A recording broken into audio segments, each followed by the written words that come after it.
Hello my guys, ഇന്നൊരു simple and humble വ്ളോഗാണ് guys. ഇന്ന് ഉച്ചയ്ക്ക് വീട്ടിലത്തേക്ക് ചോറ് വാങ്ങാനായിട്ട് പോണേണ്. അപ്പോൾ ഞാൻ ഒറ്റയ്ക്ക് പോകുന്ന ശീലമില്ലാത്തതുകൊണ്ട് ഞാൻ എവനെയും വിളിച്ചുകൊണ്ടാണ് പോകുന്നത്. ഞാൻ എവിടെ പോകണമെങ്കിലും എൻ്റെ ഒരു കൂട്ടുകാരനെ വിളിച്ചുകൊണ്ടേ പോകാറുള്ളൂ. പിന്നെ അവൻ വന്നാൽ പിന്നെ അവനായിരിക്കും വണ്ടി എടുക്കുന്നത്. അങ്ങനെ നിങ്ങൾക്കും കാണുമല്ലോ, എല്ലാവർക്കും ഒരു കൂട്ടുകാരെ കാണുമല്ലോ എവിടെയെങ്കിലും പോകുമ്പോൾ വിളിച്ചുകൊണ്ട് പോകണത്. അങ്ങനെ ആദ്യം നമ്മൾ പോയ കടയാണെങ്കിൽ അടച്ചിരുന്നു. നമ്മൾ എന്തൊരു എണ്ണം കേട് കൊണ്ടാണോ എന്തോ. എന്നിട്ട് നമ്മൾ അടുത്ത കടയിൽ പോയി അവിടെ നിന്നൊരു ഊണ് പറഞ്ഞു ഗൈസ്. ഊണുണ്ടാവാം, ഒരു ഉച്ചയ്ക്ക് പപ്സ് വാങ്ങണം ഗൈസ്, പപ്സ്.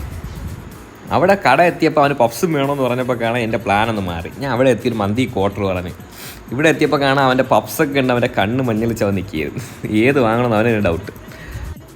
അവൻ്റെ കണ്ണ് പപ്സിലോട്ട് പോയപ്പോൾ എൻ്റെ കണ്ണ് പെപ്സിലോട്ട് പോയി. ഷുഗർ ഫ്രീ പെപ്സി എടുത്ത് ഞാൻ അവനെ വീട്ടിലും കൊണ്ടാക്കി. ഞാനും വീടെത്തിയപ്പോൾ കാണാൻ മന്തിയിൽ മയോണൈസ് കേസ്. ആദ്യം ഞാൻ എടുത്ത് കളഞ്ഞെങ്കിലും പിന്നെ മയോണൈസ് ഇല്ല എന്ന് മന്തി എന്ന് ഓർത്തപ്പോൾ കുറച്ചെടുത്ത് ഒഴിച്ച് ഒരു സൈഡിൽ, എന്നിട്ട് മയോണൈസും കൂട്ടി ചെറുതായിട്ടൊരു മന്തിയിൽ പിടിപിടിച്ചു.